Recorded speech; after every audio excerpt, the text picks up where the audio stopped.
today, in the name of freedom, we take the battle to them. Siemano, gracze Rise of Kingdoms. Słuchajcie, dzisiaj przerzucimy sobie taki temat związany z rozmowami deweloperów z innymi graczami. Oni często takie, jakby tak powiedzieć, w ostatnim czasie takie informacje nam przerzucają i one są coraz bardziej ciekawsze. Gdzie akurat w tym wypadku te dev feedbacki są bardzo fajne z tego, co już tam mniej więcej się dowiedziałem. Nie będę ukrywał, troszeczkę ostatnio jestem w tyle z niektórymi tematami, ale to tylko związane z tym, że po prostu ostatnie 2-3 dni były bardzo ciężkie pod względem pracy i po prostu nie miałem czasu, kiedy dla was to wszystko nagrać. Pracuję jeszcze nad jednym tam projektem, pracuję nad Empire i chcę dla was nagrać tam z 5 odcinków, żeby to też było na moim kanale, żebyście poznali moją, jakby tak powiedzieć, moje zdanie na temat tej gry. Nie będę ukrywał, grałem nią tak na początku trochę bardziej, potem było to KVK, odpuściłem i szczerze powiedziawszy, jak tak się opykam sobie, tak wiecie, co jakiś czas, to nie jest taka gra jak Call of Dragons, która mnie aż zachęcała, ale to już wam oddzielne, jakby tak zrobię o tym oddzielnym filmik. Tu bardziej się skupmy na dev feedbackach, czyli na tym, co tutaj niedawno Agos wypuściła. Wypuściła to dokładnie 2 dni temu. Wiem, że już niektóre informacje podostawaliście, ja po prostu też musiałem mieć na bieżąco informacje tutaj też od innych się chciałem podowiadywać parę rzeczy, bo nie będę ukrywał, że wszystko to jest tak na żeby tak wszystko to przetłumaczyć, dobrze, żeby to było przetłumaczone, to wolałem troszeczkę tam poczekać. 2, też tam miałem inne filmiki ponagrywane i też chcę, żebyście je dostali jakby tak wcześniejszym jakby rzutem. Więc przejdźmy sobie ogólnie do tego, co tutaj oczywiście się tam witamy, czy cześć wszystkim, witamy w kolejnym spotkaniu twarzą w twarz z deweloperami. W tym spotkaniu twarzą w twarz z deweloperami przyjrzymy się niektórych z najgoręcej dyskutowanych kwestii społeczności. Dziękuję wszystkim, którzy się z nami skontaktowali. Mamy nadzieję, że uda nam się opowiedzieć najbliższe palące pytania. Jeszcze raz, jeśli masz jakieś przemyślenia lub pytania dotyczące o czym dzisiaj rozmawialiśmy, nie wahaj wyrazić ich ze społeczności. Lub też możecie napisać, jeżeli macie VIP supportu, możecie napisać na WhatsAppie, oni też to odczytują i przekazują. Ja wiem, że tam parę takich rzeczy moich z remastered wersji, jak testowałem na testach, dostałem, jakby tak powiedzieć, taki feedback od nich, że oni to wykorzystają i będzie to na dev rozmowach i było, bo akurat tam rozmawiali o tych, jakby tak powiedzieć, obszarach gry, jeżeli chodzi o graficzne, których też tam zaznaczałem, że jest problem. Więc fajnie, że biorą pod uwagę też takich mniejszych graczy zdanie, prawda?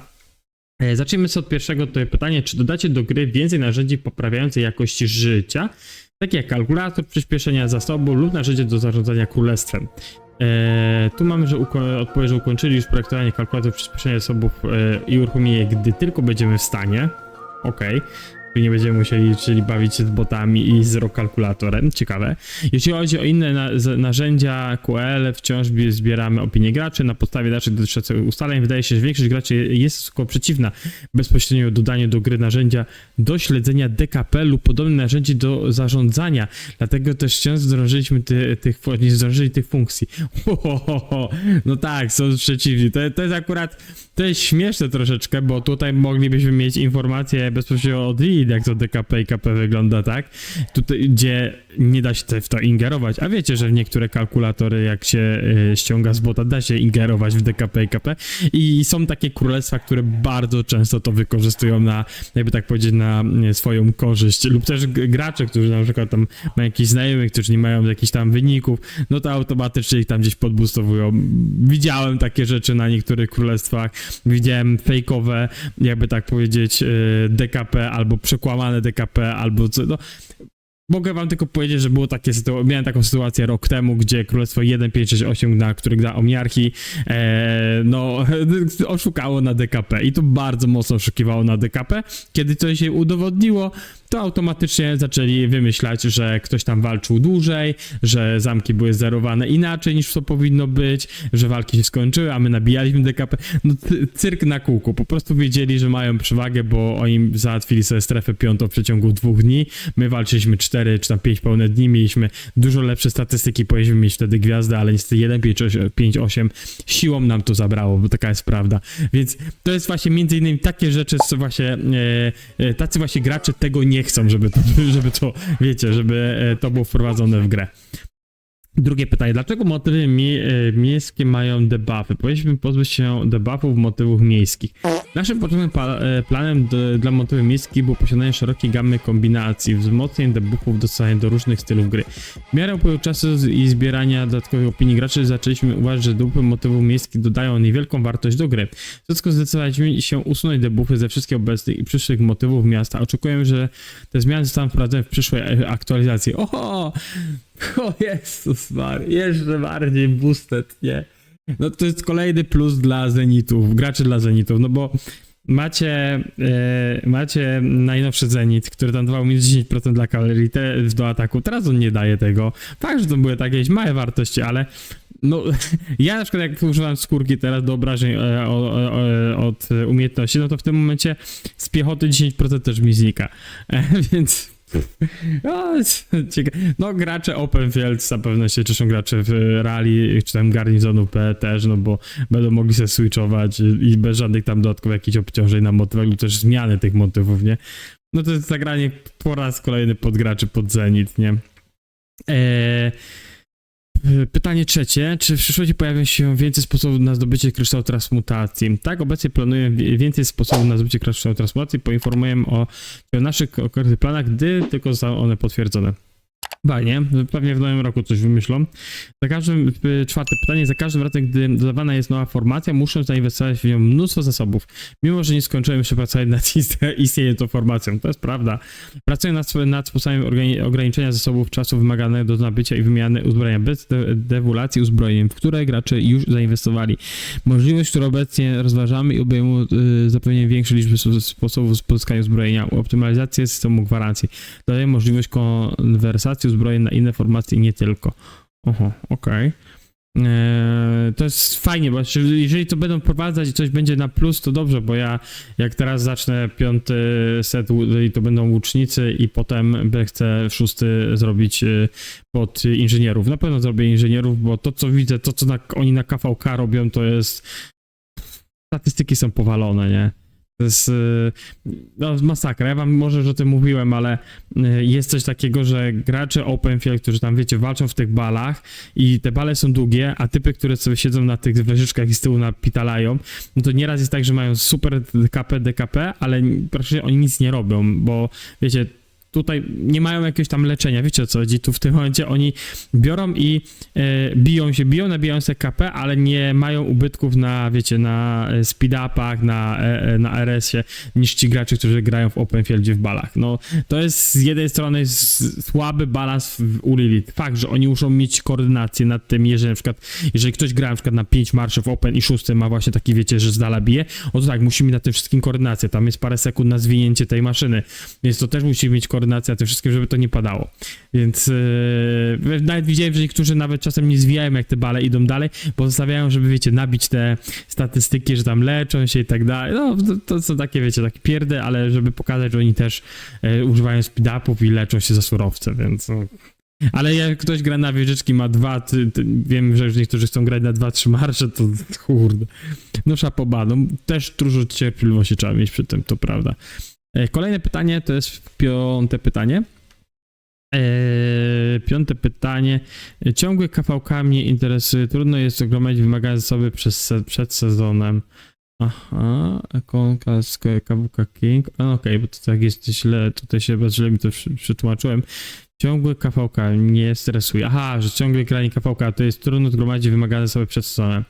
KVK, odpowiedź tu mamy, KVK jest kluczowym aspektem gry, ale chcemy, by sprawiał graczom przyjemność, a nie był źródłem niepotrzebnych stresów. Zdajemy sobie sprawę, że ciągły KVK może być stresujący dla graczy, którzy nie mają wystarczająco dużo czasu na zbieranie zasobów poza sezonem. W przyszłej aktualizacji planuję dodać częściowy zwrot zasobów leczniczych. Pod koniec każdego gracza otrzymają zwrot częściowych zasobów wydanych na leczenie jednostek w trakcie KVK. Mamy nadzieję, że ta mechanika swojego będzie niekosztowna i ułatwia przygotowanie się do następnego. W przyszłej aktualizacji planuję dodać częściowy zwrot zasobów leczniczych. Aha, czyli to, co wsadziliśmy w leczenie oddziałów. pod koniec przy aktualizacji. Kurde, czy to będzie już po naszym KVK, bo oni tam aktualizację pewnie wrzucą. No, czy to będzie dla tych nowych, którzy grają KVK teraz, więc no... Okej, no szkoda, że teraz, nie? Ja myślałem, że to będzie troszeczkę później albo coś, no szkoda. Ja naprawdę myślałem, bo słyszałem o tym, że to mają wprowadzić, to gdzieś tydzień temu o tym rozmawiałem nawet z VIP supportem, ale nie wiedziałem, że to rzeczywiście wejdzie, nie? Bo tam, wiecie, to są takie małe ploteczki, o których tam się gdzieś tam w królach słyszy, nie? Więc tyle. No ale fajnie, że coś takiego wprowadzą. Kolejne KVK i zwrot RS-ów to duży plus, nie? Lepiej zobaczymy, ile to będzie, bo tak będzie 20-30% tego, no to okej, no wiecie, ile to schodzi, nie? Jeżeli macie, nie wiem, schodzi wam po 3 biliony z każdego surowca i dostaniecie tego z 20-30%, no to sami sobie odpowiadacie. Gdyby to 50%, no to było, mi się zdaje, że dobre rozwiązanie, gdyby było to 50% na przykład zwrotu, nie? Przykładowo, czy po 1,5 biliona wam zwracają za leczenie. To jest, mi się zdaje, że dobry deal. Pytanie 6. Poszczególne KVK są zbyt długie, z wieloma długimi, nudnymi odcinkami w środku. Czy będziecie je skracać? Tu ma rację, bo tak jak na przykład gramy pasy, to pytanie jest bardzo fajne, bo jeżeli gramy teraz w Warriors Unbound i te pasy 6, 7, 5, przepychanie się na tych pasach, gdzie to wiecie, wszyscy wiadomo, próbują się przepchać, niektórzy się bronią, grają full defy, farmy i tak dalej, byleby to wiecie, jak najdłużej utrzymać. A potem wchodzimy w kolejną strefę, walczymy znowu próbuję się przepchać, niech czasem się udaje, czasem nie, a i tak wszyscy czekają na Kingsland. No to taka jest prawda, więc to jest takie, no te pasy 5, te pasy, gdzie tam w strefę, pas 4 jest chyba najfajniejszy z tych, bo wchodzisz w strefę 5 i się tłuczesz. Tam jeszcze wiadomo jakie KVK, ale ja mówię na podstawie Warriors Unbound, tego co gram teraz, no to a teraz jak masz pas 6, no to się przepychacie, nie, żeby wejść do tej kolejnej strefy 6, tylko że z komu innemu na plecy, bo ty już swoją strefę 6 masz zabezpieczoną, no to tak, dla mnie to jest takie, no, mech trochę. No ale fajne pytanie. Odpowiedź tutaj z devów to jest: obecnie szukamy sposobu na skrócenie sezonu KVK i związane z nim wydarzeniem. Naszym celem jest skrócenie sezonu bez negatywnych wpływów na podstawowe wrażenia z Kiwiki. Gdy tylko potwierdzimy nasze plany, a ogłosimy je podczas kolejnego spotkania twarzą w twarz, zbierzemy wasze opinie. Aha, czyli tam za parę miesięcy będzie może coś ciekawego. Pytanie 7. Algorytm dobierania graczy z KVK musi zostać naprawiony. Nie chcę rozwiązywać jednostek i wrzucać niewalczących graczy tylko na potrzeby dobierania graczy KVK. No, to jest ciekawe pytanie, tylko pytanie, czy... No, ale to w tym momencie, no to jest chyba ta opcja wakacji wprowadzona, nie? Bo zobaczymy, jakie to jest odpowiedzi. W obecnym algorytmie dobierania graczy siła nie jest jedynym branym pod uwagę czynnikiem. No to prawda, jak będziecie oglądać, jak oglądaliście odcinek, albo będziecie oglądać, bo jeszcze nie wiem kiedy go wypuszczę, ale pewnie będziecie go dopiero oglądać, to tam mówię właśnie o polskich królestwach i tam mówię o tym, jak jest właśnie ten algorytm. On już nie jest dobierany tak jak kiedyś, że głównie siła.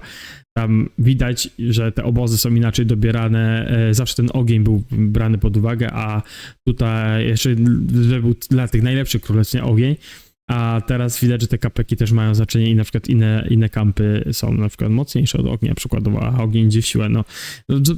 Tam trochę o tym mówię, więc jak będziecie oglądać, to będziecie wiedzieć, o co chodzi. Ma bardzo niewielki wpływ na ranking dobierania graczy w Królestwie. Ponadto tylko gracze, którzy osiągnęli określony poziom aktywności w ostatnich KVK będą brani pod uwagę przy dobieraniu graczy w innych królestwie. Obecnie opracuję nowy algorytm, który nie będzie już uwzględniał siły oddziałów. Zapewniają również sposoby określenia, którzy gracze są aktywni i powinni być uwzględniani w dobieraniu graczy. Okej. To jest coś, co może dać radę, ale no wiecie jak to, Lee zawsze lubi coś zrąbać. Oprócz dostosowania algorytmu dobierania graczy, niedawno dostaliśmy nową funkcję zezwoleń na wakacje. No to o tym wam przed chwilą mówiłem. A była to zarządzanie królestwem. Rozważam również dostanie liczby zezwoleń wakacyjnych przyznawanych każdemu królestwu w oparciu o aktywność królestwa i przyznawanie zniżki na stronę paszportową graczom przebywającym na wakacjach. Dodanie zniżki na stronę paszportową graczom przebywającym na wakacjach. Okej, ciekawe. To jest dobre rozwiązanie moim zdaniem. Bo chyba tam na start teraz chyba będzie tylko 10 tych paszportów, z tego co wiem, tych wiecie, tych takich wakacyjnych. Lecimy z 8 pytaniem. Próg zostania Królestwem Imperium jest zbyt niski. Wow. próg zostania Imperium jest zbyt niski. Jak razie, gdy chcemy przyjąć nowych graczy, musimy masowo zmniejszać siłę nowych oddziałów, znaczy naszych oddziałów. No to jest prawda akurat.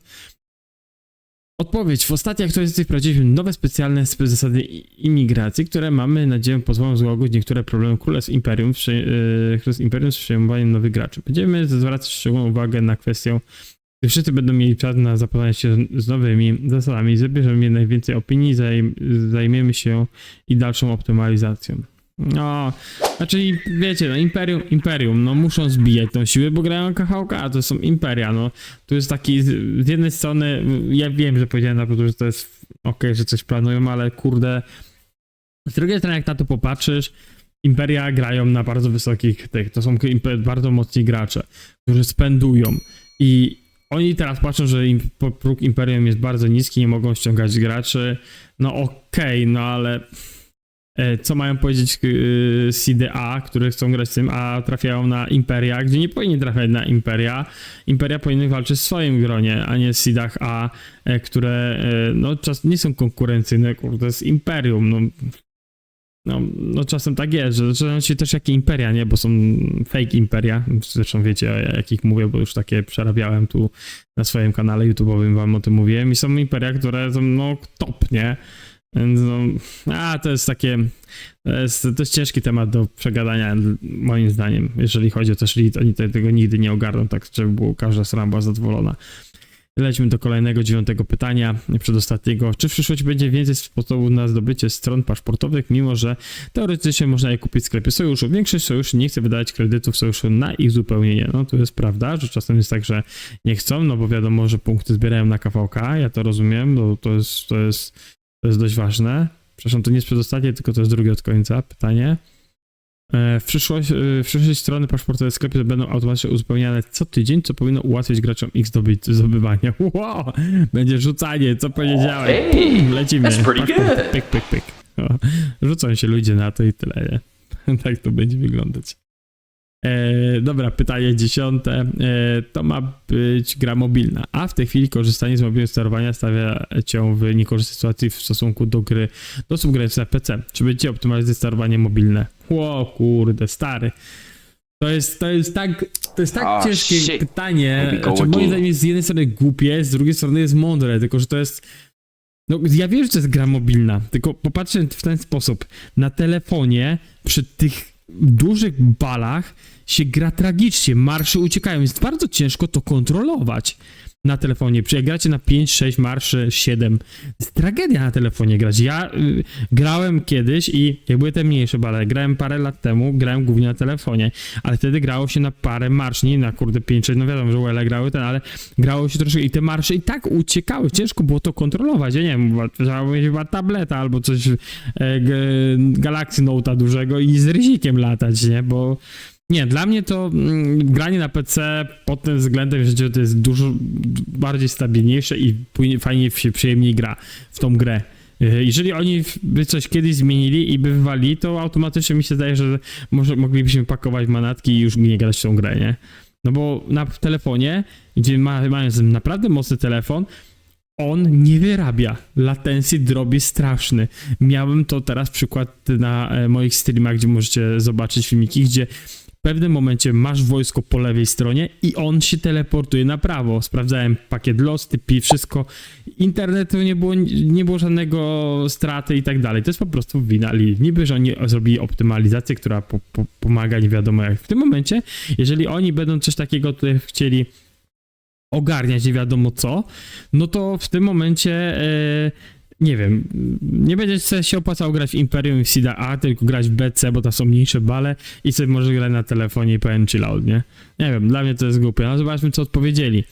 Zwracaliśmy baczną uwagę na to, jak gra działa na różnych platformach, aby poprawić wrażenie wszystkich graczy. Wkrótce poprawimy nowy tryb sterowania do wersji mobilnej. Podobnie jak w przypadku sterowania myszką w wersji PC, tryb ten pozwala ci nakazać wybraną oddziałowi atak, marsz lub marsz do ataku za pomocą jednego przycisku. Wraz z tą funkcją pojawi się szereg nowych ulepszeń, takich jak filtr mode. Rzeczywiście czekamy na wasze opinie, gdy tylko sami je wypróbujecie. super, wprowadzicie to, będziecie grać będą większe jakieś tam będą jakieś większe bale, zobaczycie, czy to wam na telefonie da radę utrzymać, chyba, że macie, nie wiem, telefon z NASA. To jest, zresztą, to jest zawracanie, powinni się zająć innymi ważniejszymi rzeczami w Rise of Kingdoms niż tym, nie? Takie jest moje zdanie. I ostatnie pytanie, 11. Jakie inne ulepszenia jakości życia zostaną dodane? Jesteśmy w trakcie opracowania kilku ulepszeń jakości życia związanych z eksploracją mgły, takie jak możliwość wysyłania zwiadowców w partiach, szybsza eksploracja mgły, możliwość automatycznego odbierania nagród zwiadowskiej. Będzie również kontynuacja pracy nad ulepszeniem jakości życia we wszystkich innych aspektach gry, takie jak walka z barbarzyńcami. To wszystko, jeśli chodzi o wydarzenie, twarzą w twarz, deweloperami i tyle. No, 11 pytanie jest takie, że no, pracują nad czymś i żeby nam ulepszyć grę. No, eksploracja mgły, no kurde, nie wiem. Ja uważam, że kiedy jest KVK 1, przy KVK 1 odkrywasz mapę, powinien się troszkę na tym natrudzić i to odkryć. To jest, tak jak wspomnieli wcześniej, to jest gra mobilna, to jest gra, która ma też swój urok przez to, że zaczynacie odkrywać dany świat.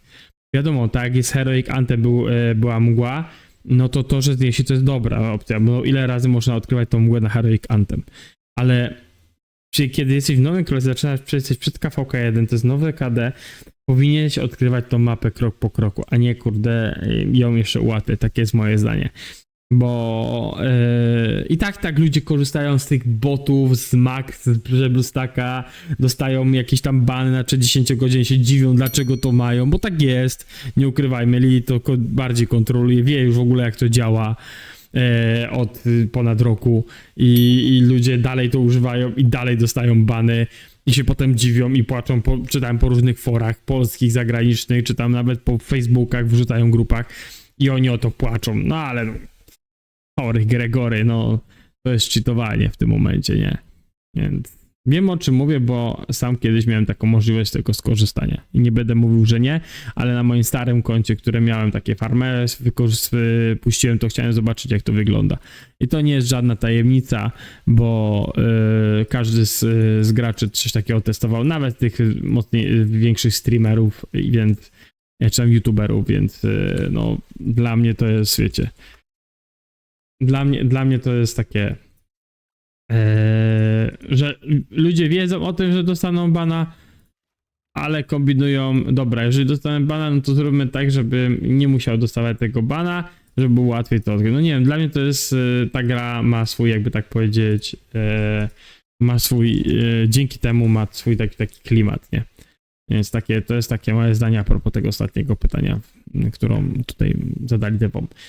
I to by było na tyle. Dzięki wielkie, że jesteście, dzięki wielkie, że wspieracie kanał, dzięki wielkie, że się tutaj rozwijamy. No z tych najciekawszych rzeczy, no to surowcowy zwrot. To jest chyba jeden z lepszych rzeczy, które tutaj Lili chce wprowadzić, więc moim zdaniem bardzo fajna opcja.